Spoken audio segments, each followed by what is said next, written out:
В Inazuma 11 има много талантливи герои, но има и толкова, които се налага да тренират много усърдно, за да станат по-силни. В днешното видео ще ви представям най-добрия пример за това и това е Кевин Dragonfly. Кевин заедно с Стив са първите членове на Реймон, заедно с Марк. В началото виждаме как цяла година тренират само тримата, но после се присъединяват и нови играчи към техният отбор. В началото Кевин изобщо не е мотивиран, но виждайки как Марк тренира за предстоящия ти матч с Кралската академия, той се нахъсва и започва да тренира заедно с целия отбор. И на матча с Кралската той почти вкарва гол на Джокинг, но за жалост неговият стрел бива спрян и до края на матча не прави нищо особено. Все пак този матч е за Аксел и Марк най-много. След невероятната игра на Аксел, Кевин вижда, че всички от отбора се възхищават на Аксел и завиждайки му започва да тренира много здраво, даже на моменти в тренировки с неговите съотборници прекалява, започва да играе групо. Марк решава да говори с него и Кевин му споделя, че завижда на Аксел и иска да стане добър, като него и всички да му се възхищават. Тогава Марк му предлага да направи нов собствен изстрел. С много усилия Кевин успява да създаде първия си изстрел Драконов грохот. Тогава и Аксел се включва в отбора. Кевин е яко недоволен. В началото буквално не се понасят. На матч им с Окулт целият противников отбор маркерат и се притесняват само от Аксел. И през това време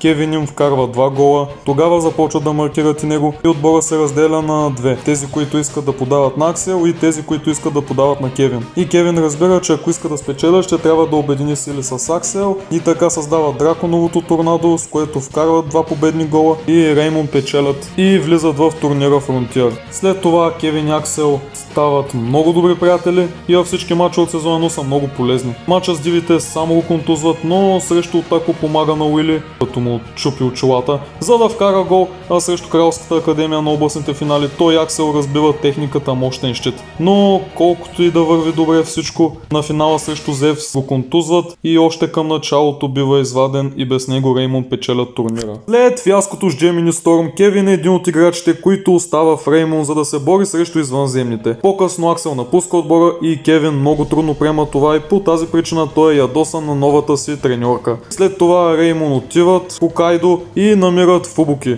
И Кевин не може да го понася, защото си мисли, че той ще замени Аксел. В началото даже играе супер грубо срещу него и се ядосва, че Фубуки не приема футбол сериозно като Аксел. Фубуки все пак се включва в отбора и след много тежки тренировки, следващия матч Джемини Сторм, Кевин и Фубуки вече почва да се сработват и Кевин отключва нов изстрел, крилатия двукрил дракон. Между другото, това е първия гол вкаран на извънземните.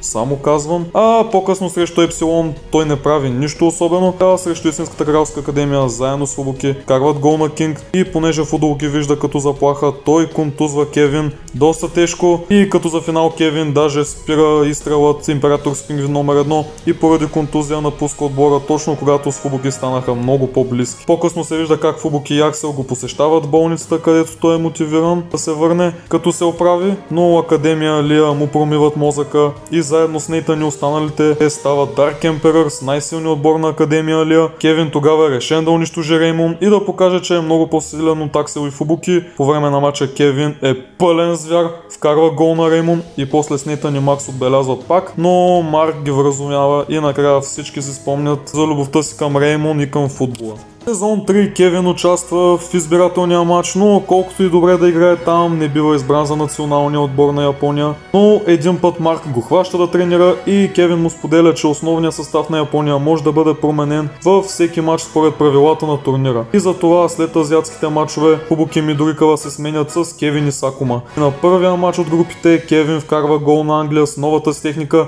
Драконов убиец, показвайки колко много труд е положил.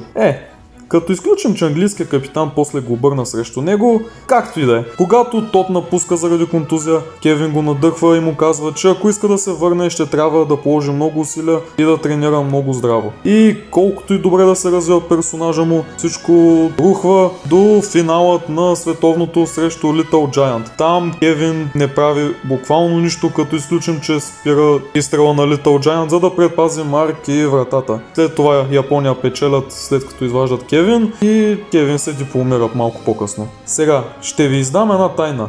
Винаги съм харесал Кевин повече от Аксел. Кевин е персонаж, който ни учи на това как да полагаме много труд за всичко, с което се захващаме и винаги да сме готови, даже и да пожертваме себе си за приятелите си. Той е персонаж, който заслужава много повече, но понеже не е бил достатъчно важен за авторите, просто го контузват във всеки финален матч. Срещу Зевс и срещу Little Giant в двата случая бива контузен, а срещу Genesis даже не играе.